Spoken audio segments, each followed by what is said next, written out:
Hey, y'all. This is Koi, and welcome to the podcast. Self care is selfish. That's right, I said it.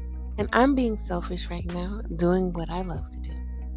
Talking about personal development, a little bit of odd facts here and there, and esoteric ish. Yeah, I'm one of those people that like to talk about the planets, stars, angel numbers, and chakras. That's me, okay? So if you don't like that, you can kindly get off this channel. What? Nah, I'm just playing. But when you do things that are solely for yourself, it can be selfish, but not in the name of self love, right? Let's talk about this. So if you're curious to find out, stick around, get cozy, and let's get into this.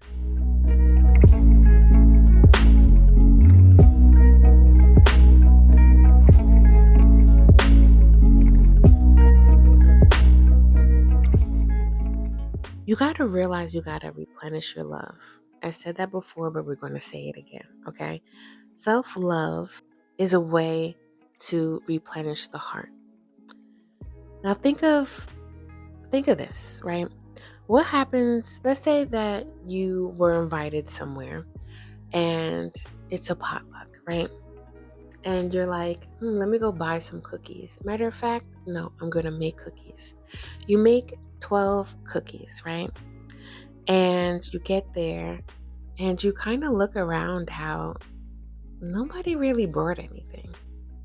But you're so excited. You're just like, okay, never mind. I made this out of the goodness out of my heart. Here are these cookies. I hope that there's enough. And you kind of start like gazing the room and realize, oh, it's only like 10, 11 people here. Good, I made just enough, right? So then somebody comes up and asks for your help. You put the cookies down and you go help someone. Mind you, the host of the party was so excited about those cookies because they ate the cookies before, right? And you help people and da da da da, and you didn't realize that you didn't really eat anything until your stomach started growling. You look over to the table and you see there are no more cookies. How does that make you feel, right? And how does it really make you feel when you keep getting invited to bring those cookies and nobody brings any food? That's just wild. I don't care how big of a heart that you have. Eventually, you're going to feel depleted. Eventually, you're going to feel some type of way, some type of emotion that does not feel good, right? You're going to feel somewhat taken advantage of. And if you try to fight those thoughts in your head of, well, those people can't be taking advantage of me, it's going to feel like resistance or a fight between the mind and the heart. Because at the end of the day, the heart does not lie. These feelings don't lie because they're your truth. They may not be other people's truth, but they are your truth. And you need to listen to your truth. Because when you don't, shit happens that doesn't feel good, right? So you got to reel that energy back in to yourself, to your heart space. Instead of giving it out and giving it out, your energy gets depleted, right? You got to start sharing that love with yourself. You know, like for those that really, really love sharing with others and be like, hey, that makes me feel happy, sharing with other people, right? Start asking yourself, how does it feel when someone shares that right back with you, right? Because reciprocation is medicine for a big heart, I think, you know? And does that really make your self care selfish? Hmm. Well, in the name of love, it does. In the name of self love, it does, right? Because again, let's get back to the energy, right? Like I was talking about energy. It's selfish to me because love needs harmony. It needs flow, right? Now, think about it, ebb and flow of life. Think about the infinity sign, right? that infinity sign is a representation of reciprocation, is a representation in the symbol of how love flows through that. Like I was reading, I'm big on chakras and chakras, how you want to say it. I say chakras. But I was reading something about the frequencies and resonance of energies, right? Because there are things, that's why sound healing is so healing, right? And important. I know that sounds redundant, but it is healing because sound next to light is something that we all can actually feel. As we see in thunder, right? And lightning, light actually has a sound frequency, right? I remember when I was younger asking, how come you see lightning and the sound comes like later or something, right? Because I remember someone telling me how when a storm, you can tell when it's coming close or when it's leaving, is how um, the separation from the sound. If the thunder you hear is quite frequent, that means the storm is right upon you. But if the sound has a gap, right, a longer gap in between each resonance that you hear, then it's moving away. Or maybe it's just further away from you. And my inquisitive Gemini self was like, well, how come you see the lightning? And or maybe they might have even said, don't look at the lightning, listen to the sound. Either way, however the conversation went, I do remember asking, like, what's that about? And I'm bringing this to you to talk about something interesting I found, right? There's something called the Schumann frequency, I believe. And I think that talks about the alpha and theta frequencies and brain waves. Now, I don't know why the numbers are so low, but I do know that behind the numbers, there's a hertz, HZ. And when I listen to binaural beats or meditation music, right, I like to tap into the frequencies, whether it's for my chakras or whether it's just knowing that it's helping heal my auric field, my energy, and my whole sense of being, right? And when I look at the chakras, and the meditation music, they have usually like a number like 432 hertz or what is it, 536 hertz, right? I think I could be, don't quote me now. I don't have my notes in front of me, but I do know that I remember looking up what's the frequency of the earth. Now, one said 7.83 hertz. I don't know. It did say that it's alpha theta brainwave frequency that promotes relaxation, cell regeneration, and healing, right? And then I also did some deeper research and I found that it also frequency resonates with 432. And which chakra does that resonate with? Well, it resonates with the crown chakra, it said. And it also said that it's directly related to the vibration of the earth and nature. So then I started thinking about like, damn, that's crazy. Because if you've ever seen in some of these meditation like images, right, like the covers on the YouTube, sometimes you see the auric field.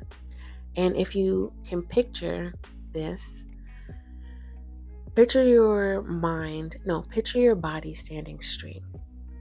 Picture your body standing straight up, right? Feet up flat on the ground and you're just standing straight up.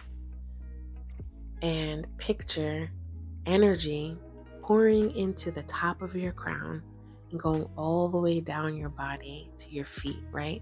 And soon as it touches the earth, it goes back around, right?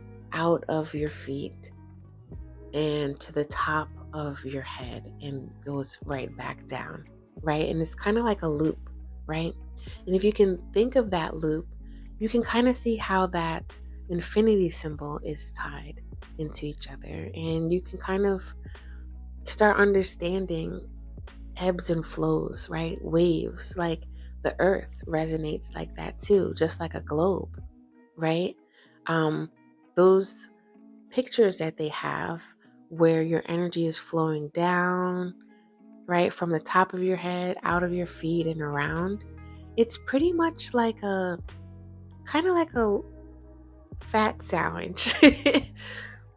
No, but really, it's kind of like a globe in a way. It's a sphere. And when you think of your auric field, it's a sphere. I don't know if anyone that's listening to this knows about protecting your energy with a bubble, imagining and seeing it within your mind's eye, a bubble, to protect your energy and to contain your energy, right? All of these things align together and resonate together um, when you're talking about energy. And to me, energy and words even um, hold frequency. But the thing about words, it can be tricky because it's about what you believe. And when you believe something, it resonates with your heart space, and your heart chakra, right? And like I was saying, your heart chakra resonates with 639 hertz. Let's really just talk for a brief moment about a balanced heart chakra. A balanced heart chakra allows you to feel love, right, within yourself and from others. So that means that it allows you to share your heart space and it allows you to receive your heart space without feeling anything less than love. It's empathic, right? Um, Serenity resonates with this. Peace resonates with this energy. Emotionally balanced, right? Again, being able to receive without feeling bad, quote unquote, right? Because we know what that word means. And um, when it's out of balance, right, and it's overly working, I know that word is messed up, but anyway, you're more than likely just sharing and sharing and sharing love and trying to figure out, maybe not by all any means, not knowing what the true intentions on why you're sharing, because you're trying to get love back subconsciously, but consciously at its surface, you're just like, oh, let me just share love. Because like we all know, um, you don't have to be a Christian to know this quote. I'm sure. I don't think. Um, when they speak of Jesus, right?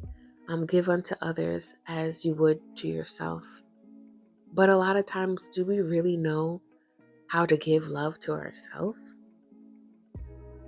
Going back to the crown chakra, if you have no connection with that higher power or what you deem God is, then you really don't know that self-love. Because see, these chakras run deep, and these chakras definitely receive and give, and they also help you align with your walking purpose. And your heart chakra is very important. That's why it's in the middle of the 7 chakras. There's more chakras, right? But let's keep it simple. The chakras that are aligned with your spine, in your close proximity of your physical auric body, the chakra is in the middle of the 7. So when it's unbalanced, you start when it's unbalanced, you can start feeling loneliness, right? Because you're detached from that source energy. You can probably be a little bit demanding or wanting to feel validated a lot, right? Um, Jealous, cold-hearted, narcissistic, right?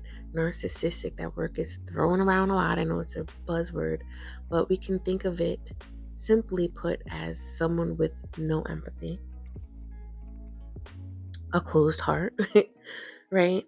And when your heart is underactive, a lot of times you do tend to isolate yourself because of that loneliness and because of just ill feelings that are not connecting in the way of sharing with others, right?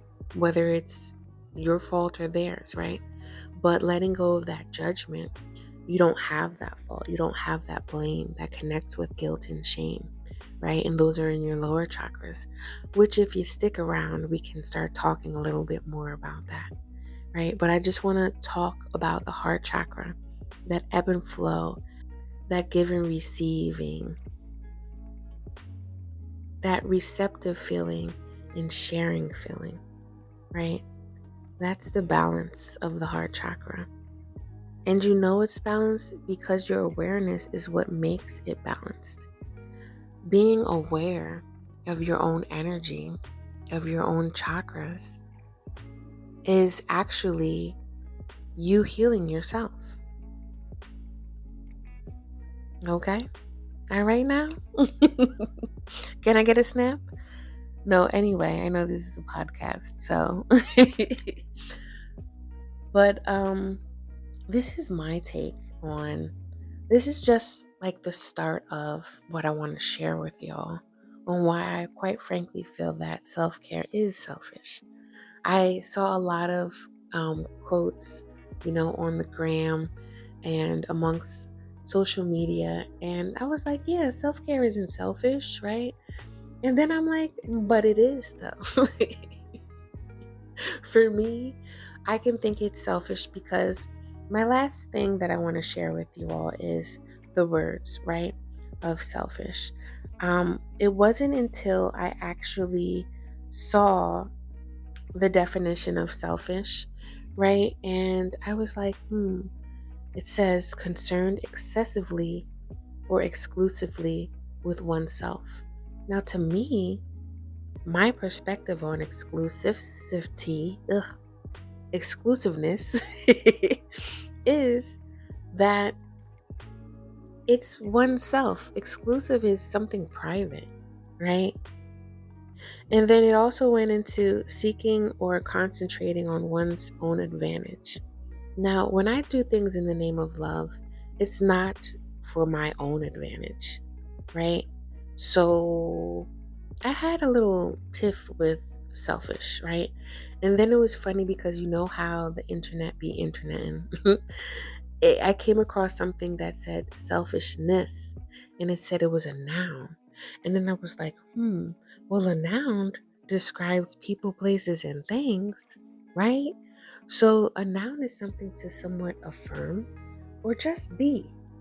And then I read into it and it was like devoted to or caring only for oneself, concerned primarily with one's own interest, benefits, welfare, etc., regardless of others. And I said, you know what? What if someone with a big ass heart was caring so much for people? Maybe they just need to not care about other people anyway. It's kind of like, what if they stop caring so much about what other people think of them? You know what I mean? Like, for real though. No, we're not talking about not caring about people and this is my show and being an egomaniac thinking you're the only person on earth. No, we're not talking about stuff. But we're talking about this is who I am, showing up confidently and knowing what you know, right? And this is your show of what you can control, your time and your energy, what you put out and what you do with it, right? Like, how about you're showing up whole for yourself so you can be whole for other people? Like, if we continue to allow other people to drain us, how are we really showing up whole, real, happy, like for ourselves, right? Because when we're depleted, I don't know about y'all, but like you're cranky, bitchy, like, and you're just pretty much mirroring what was projected on you. Are you throwing out hate or are you sharing love?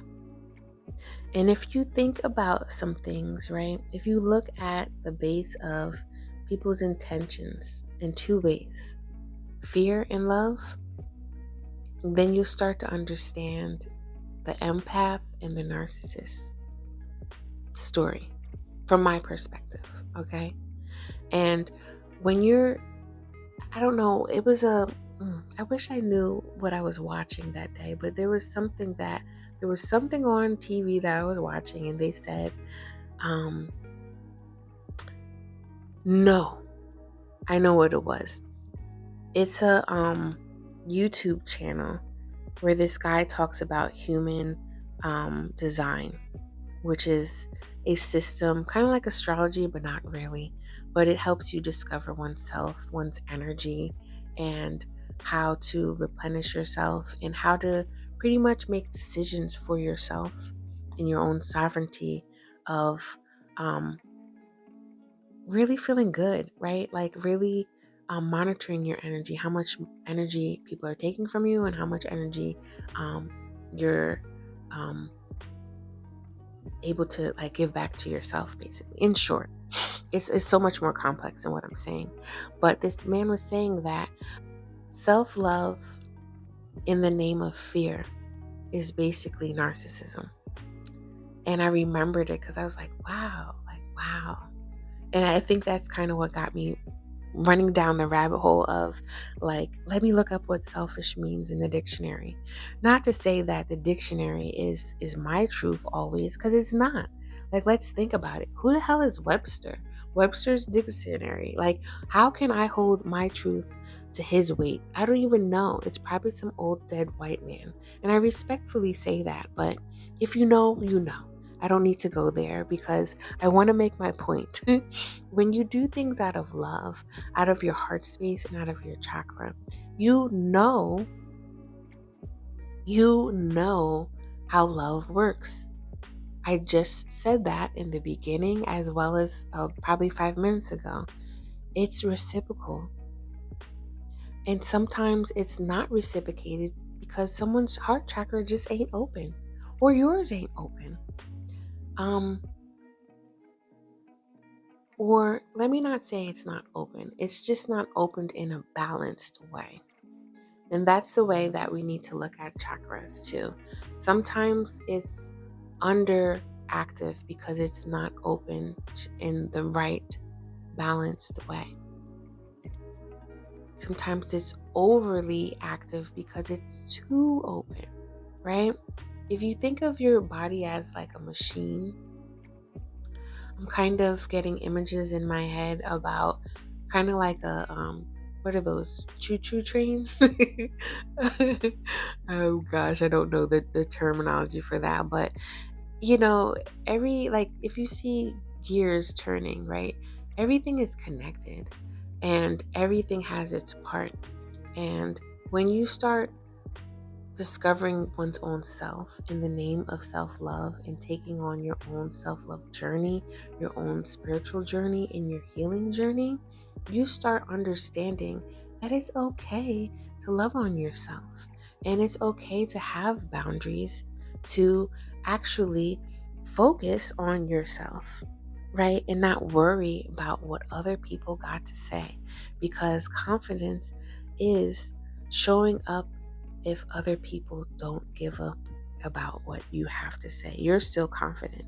It's not about being the person for other people, it's just being the person for you and allowing people to resonate and rock with you and connect with you, because they understand your truth and you're standing confidently in your own truth, right? Because, like the saying goes, real recognizes real, truth recognizes truth. And in this world that we live in is so paradoxical because truth is one's own truth, but then there's a true truth, right? That stands true to all of time and all of people. And you have to do your due diligence and your responsibility to know where you stand within your own truth and within your own heart. So I'm going to leave it here. This is why This is why self-care is selfish, okay? This is part of my point of view. You can take it or leave it. You can pick up whatever I was said, and you can put down whatever you don't rock with. Either way, I'd love for you to stay with me and hear more about the selfishness of self-care. But not only that too, I want you to hear more about my entrepreneurship, which awakened, brightened my light even more. Some way, somehow, the universe activated my ass, okay, and sat me down with wherever path I was trying to go. I had to grow into understanding that I'm not for everybody because everything ain't for everybody, right? And as an entrepreneur, I do feel that that path is something that takes you on to self discovery, takes you to help you understand what type of leader you are and what type of creative gifts you're sharing with the world. Are you using your God given talents, or are you using skills that you accumulated because your parents or society told you this is what deems you important, right? So, cultivating your God given talents, the skills that you do have, they should be, used, but how are you using them? Because creativity can also hurt other people when you're not aware and conscious of how you're pushing it out, and how much love you're putting into um, your time and energy on building something instead of working from a response that's in the back of your mind that disrupted your heart space, your nervous system, and causing an alarm in your body, which can be your ultimate demise of burnout, right? So, again, thank you for listening. If you're watching on YouTube or anywhere that you can comment back on this, I'd love for you to let me know what's resonating with you. Um, if you're feeling the vibe, definitely subscribe, okay? And definitely check out in the description the link to my business that I own called Array of Gratitude, that has a private group that allows you to really work on your self-care practices, but in a soul nourishing way. It's about inspiring you to actually become aware and enlightened to what makes you feel happy, what makes you feel good, and what most importantly makes yourself feel loved. So, this is Koi from Self Care is Selfish, and I'm outie. I'll see you next time. Peace.